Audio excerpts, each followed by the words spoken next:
நம் எல்லோருக்குமே பறவைகளை பற்றி நன்றாக தெரியும். பறவைகளின் வாழ்க்கை எப்போதும் சுதந்திரமாகவும் சுமையற்றதாகவும் போற்றப்படுகிறது. நமக்கு பறப்பதற்கு சொந்தமாக இறக்கைகள் முளைக்க முடியாமல் போகலாம். ஆனால் நாம் இறகுகள் கொண்ட அந்த பறவைகளிடமிருந்து கற்றுக்கொள்ள நிச்சயம் நிறைய இருக்கிறது. முதலில் நம்பிக்கையுடன் இருக்க வேண்டும். பறவைகள் கூட்டில் தன் குஞ்சுகளையோ அல்லது முட்டைகளையோ வைத்துவிட்டு நம்பிக்கையோடு உணவு தேட செல்கின்றன. அவைகள் தினமும் உணவு கிடைக்கும் என்ற நம்பிக்கையோடு பறந்து திரிகிறது.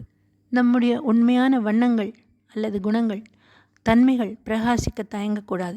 பறவைகள் தனக்குரிய நிறத்தை பற்றி கவலைப்படுகிறதா? காகம் கருப்பு இருந்தாலும் அதனிடம் ஒரு அழகும் பிரகாசமும் இருக்கிறது.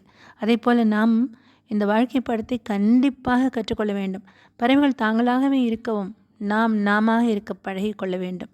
விசித்திரமான தன்மைகளை பிரகாசிக்கவும் யோசிப்பதில்லை.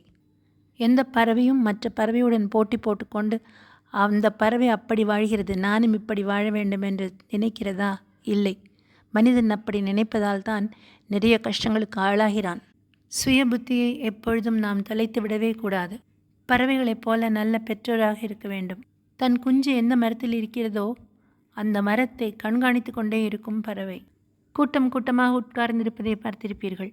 தகவல்களை பரிமாறிக்கொள்ளவும் உணவுகளை சேர்ந்து உண்பதற்காகவும் தான். பேசத் தெரிவதால் தான் நம் குற்றத்தை அடுத்தவர்கள் மீது சுமத்துகிறோம். பறவைகள் என்ன நினைக்கிறது?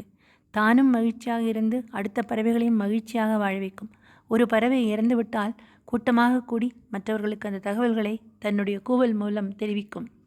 மனம் ஆரோக்கியமாகவும் சுத்தமாகவும் சுதந்திரமாகவும் இருக்க வேண்டும்.